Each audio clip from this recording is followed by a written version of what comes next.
Bismillahirrahmanirrahim. Assalamualaikum warahmatullahi wabarakatuh. Alhamdulillah.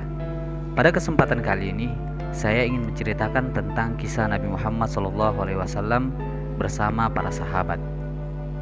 Pada suatu waktu, ketika Nabi Muhammad asik bercengkrama dengan para sahabat, di antara sahabat yang hadir yakni Abu Bakar, Umar bin Khattab, Utsman bin Affan, Ali bin Abi Thalib, dan juga beberapa sahabat yang lainnya.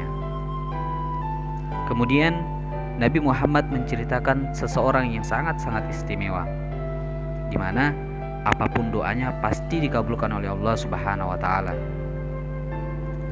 Lalu siapakah manusia yang sangat beruntung tersebut? Apakah ia berasal dari keturunan ulama dan wali Allah? Apakah ia seorang yang kaya?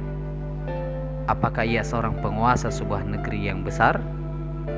Ataukah juga ia seorang Nabiullah? Karena tidak mungkin kita ketahui tiada Nabi setelah Nabi Muhammad SAW.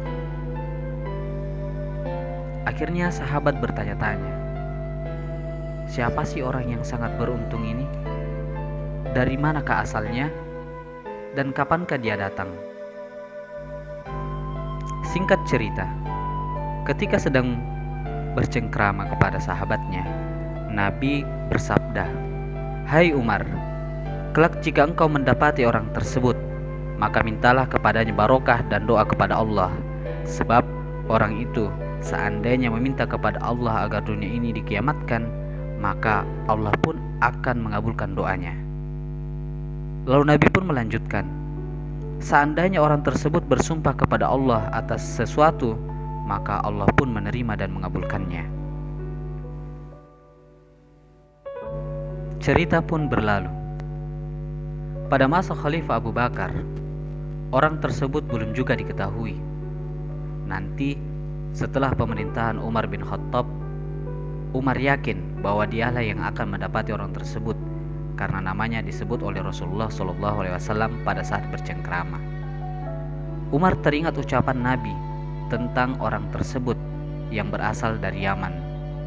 Kemudian Umar memerintahkan gubernur Yaman pada saat itu untuk mencari dan menyelidiki rakyatnya yang dimaksud oleh Nabi Muhammad SAW. Perintah khalifah pun segera dilaksanakan. Kemudian berkumpullah orang-orang Yaman, khususnya dari daerah Qoron di Mekkah dan Madinah pada musim haji. Maka dipanggillah satu persatu orang-orang tersebut dan diperiksa namanya dan tanda-tanda yang telah diberitahukan oleh Nabi Muhammad SAW. Kemudian pada suatu waktu ia melihat seseorang yang sedari tadi tidak diperdulikan dan tidak pula diperhatikan oleh orang-orang lain yang ada di sekitar itu.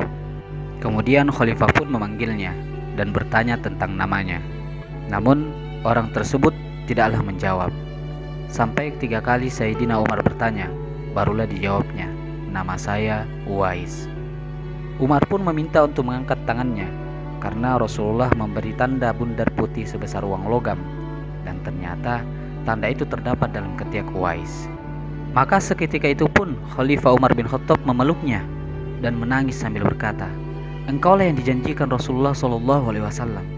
Doakanlah aku agar Allah memaafkanku dan menjadikan kecintaannya." Uwais pun berdoa sebagaimana permintaan Umar. Di samping itu, Uwais pun bermohon kepada Allah Subhanahu wa taala untuk cepat kembali ke sisinya karena orang-orang sudah mengetahuinya. Allah pun mengabulkan doanya. Sahabat-sahabat sekalian, sebagian ulama tarikh atau sejarah mengatakan, setelah bertemu Umar, maka kemudian Uwais pun menghilang. Nanti pada perang Siffin, pada kekhalifahan Ali bin Abi Thalib radhiyallahu anhu, orang-orang melihatnya berperang memihak kepada Ali, dan beliau pun mati syahid dalam perang tersebut. Subhanallah, sungguh luar biasa orang yang bernama Uwais ini.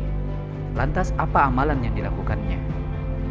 Amalan yang dilakukan oleh Uwais cukup sederhana, yaitu sangat taat kepada ibunya dan tidak ingin dikenal dan diketahui oleh orang lain. Subhanallah. Lalu pertanyaannya adalah, apakah kita orang yang taat dan patuh kepada orang tua, terutama ibu kita? Inginkah kita menjadi orang yang langsung dikabulkan doanya oleh Allah Subhanahu wa taala? Selamat berpikir.